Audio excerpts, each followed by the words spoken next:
बिस्मिल्लाहिर्रहमानिर्रहीम। मैं हूं डॉक्टर GM चौधरी और मैं आपके सामने कानूनी, आइनी और मुख्तलिफ़ किस्म के ऐसे सवालात लेकर हाज़िर होता हूं या फिर उन सवालों के जवाब लेकर हाज़िर होता हूं जो आपके जहन में होते हैं और आपको उनका जवाब नहीं मिल रहा होता।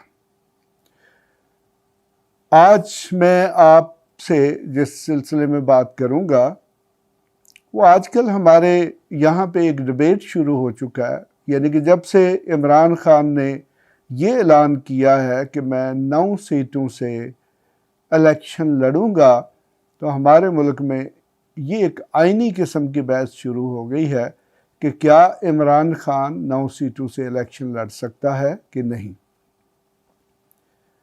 तो जनाब, इसका बड़ा सिंपल सा जवाब है, जो तो मसलन कानून के पेशे से वाबस्ता लोग हैं, जो आइन के पढ़ने वाले हैं, उनके लिए तो इसका बड़ा सिंपल सा जवाब है कि इस वक्त देखें कि हमारी जो कौमी असम्बली है उसकी 326 सीटें हैं, इससे पहले जबकि 336 सीटें थी। तो अब ये जो 326 सीटें हैं, आर्टिकल 62 जो है आइन का, उसमें क्वालिफिकेशन दी गई है कि कौन शख्स कौमी असम्बली के लिए इलेक्शन लड़ सकता है।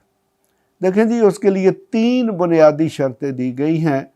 नंबर 1 पे कि वो पाकिस्तान का शहरी हो, नंबर 2 पे उसकी उम्र जो है वो 25 साल से ज़्यादा हो, और नंबर 3 पे ये है कि पूरे पाकिस्तान के किसी इंतखाबी हलके में उसका नाम जो है बहैसियत वोटर दर्ज हो। बाकी इसके अलावा भी कुछ रिक्वायरमेंट्स हैं, लेकिन किसी शख्स को किसी इंतखाबी मार्के में उतरने के लिए, किसी हलके से इलेक्शन लड़ने के लिए ये ज़रूरी है कि वो 3 बुनियादी शराइत पूरी करता हो।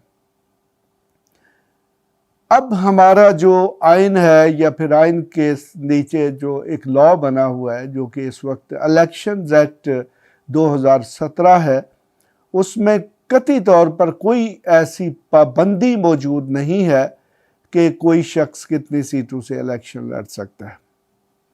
मसलन इसकी जब से हमारा 1973 का आइन बना है, तो सबसे पहले जुल्फ़िकार अली भुट्टो जो है, उन्होंने कितनी सीटों से इलेक्शन लड़ा था।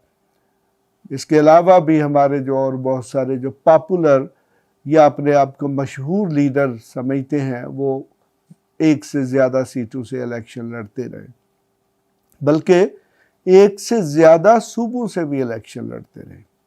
अगर हम रीसेंट यानी कि ताज़ा तरीन मिसालों में देखें, तो जो पिछला इलेक्शन था, यानी कि जो 2018 का इलेक्शन था, उसमें इमरान खान ने 5 सीटों से इलेक्शन लड़ा था, और वो 5 सीटें जो है हमारे 3 मुख्तलिफ सूबों की थी। यानी कि उसमें KPK से इलेक्शन लड़ा, उसमें पंजाब से इलेक्शन लड़ा, और उसमें सिंध से और यानी कि कराची से इलेक्शन लड़ा। और ये एक इत्तफाक है, और ये पहली मरतबा इत्तफाक हुआ कि किसी लीडर ने 1 से ज़्यादा यानी कि 5 सीटों से इलेक्शन लड़ा, और वो सारी की सारी सीटों पर कामयाब हुआ। इससे आप अंदाज़ा लगा सकते हैं कि 2018 में इमरान खान की पॉपुलैरिटी यानी कि अवामी मकबूलियत क्या थी। तो अब जब से इमरान खान वज़ारत उज़्मा के ओहदे से हटे हैं, और उसकी पार्टी के जो मेंबर्स यानी कि MNAs हैं, उन्होंने इस्तीफ़े दिए, जिनमें से उनके मुताबिक तो ये है कि उनका जो डिप्टी स्पीकर है, उसने सारे के सारे इस्तीफ़ों को मंजूर कर लिया। लेकिन अभी जो नए स्पीकर आए हैं, उन्होंने किस्तवार इस्तीफ़े जो है उनको मंजूर करना शुरू किया। इसकी क्या वजह है? इसकी फिर वही वजह है कि हमारा जो आइन और कानून है, उसमें बहुत ज़्यादा एम्बिग्विटीज़ यानी कि अबहाम मौजूद हैं कि मसलन अगर एक शख्स इस्तीफ़ा देता है, तो उस इस्तीफ़े को उसके इस्तीफ़ा देने के कितने दिन के बाद अंदर कबूल किया जाना चाहिए। हमारे आइन और कानून में कोई टाइम फ्रेम नहीं दिया हुआ। इसी तरह हमारे आइन और कानून में कोई तादाद नहीं दी गई कि एक मेंबर जो है वो कितनी, एक शख्स जो है वो कौमी असम्बली की कितनी सीटों या फिर सूबाई असम्बली की कितनी सीटों से इकट्ठे यानी कि एक ही इलेक्शन में इलेक्शन लड़ सकता है। तो इस तरह आप पर यह बात वाज़े हो जानी चाहिए कि हमारे आइन में और हमारे कानून में कोई ऐसी पाबंदी नहीं है जो किसी शख्स को इस बात का पाबंद करती हो कि वो सिर्फ एक सीट का इलेक्शन लड़े।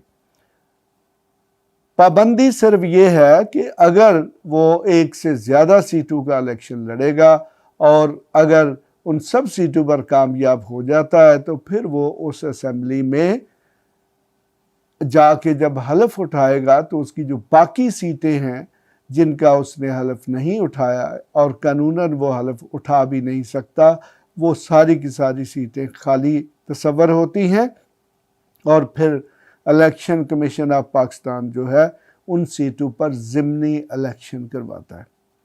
इसी तरह देखें कि एक सवाल मसलन आ जाता है कि एक शख्स जो है उसने 3 इलेक्शन लड़े, मतलब उसने सूबाई असम्बली का भी इलेक्शन लड़ा है, उसने कौमी असम्बली का भी इलेक्शन लड़ा है और उसने सेनेट का इलेक्शन भी लड़ा है। अब इत्तेफाक से वो तीनों में कामयाब हो गया, यानी कि वो सूबाई असम्बली का इलेक्शन जीतने के बाद MPA मुंतखब हो गया है, कौमी असम्बली का इलेक्शन जीतने के बाद वो MNA मुंतखब हो गया है, सेनेट का इलेक्शन जीतने के बाद वो सेनेटर मुंतखब हो गया है। तो अब देखें कि उस पर ये पाबंदी आयद होती है कि वो इन तीनों में से किसी एक सीट का हलफ जो है वो उठाएगा। तो वो जैसे ही किसी एक सीट का हलफ उठाएगा तो बाकी सारी की सारी सीटें जो हैं वो खाली तस्वर होंगी और उन पर ज़िमनी इलेक्शन करवा दिए जाएंगे। तो मेरे ख़्याल में अब आपके जहन में पाया जाने वाला ये अबहाम जो है वो दूर हो चुका होगा कि क्या पाकिस्तान में कोई शख्स एक से ज़ायद सीटों पर इलेक्शन लड़ सकता है या नहीं। तो अब उसका बड़े सादा अल्फाज में जवाब ये है कि जैसे हमारी कौमी असम्बली की इस वक्त 326 सीटें हैं, तो कोई भी जो शख्स है वो 326 की 26 सीटों के लिए इलेक्शन लड़ सकता है। फिर अगर वो जिन सीटों पर मुंतखब होगा तो उन सीटों में से किसी एक सीट का हलफ लेगा। ये इंतखाब उसका अपना ज़ाती मामला है और बाकी सीटें खाली तस्वर होंगी।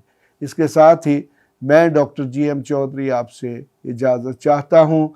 आप मेरे इस चैनल को सब्सक्राइब कर लें ताकि आपको नए आने वाले प्रोग्राम्स जो हैं उनके अलर्ट मिलते रहें और आप ताज़ा तरीन कानूनी और सियासी सूरत हाल से आगाह रहें। खुदा हाफिज़।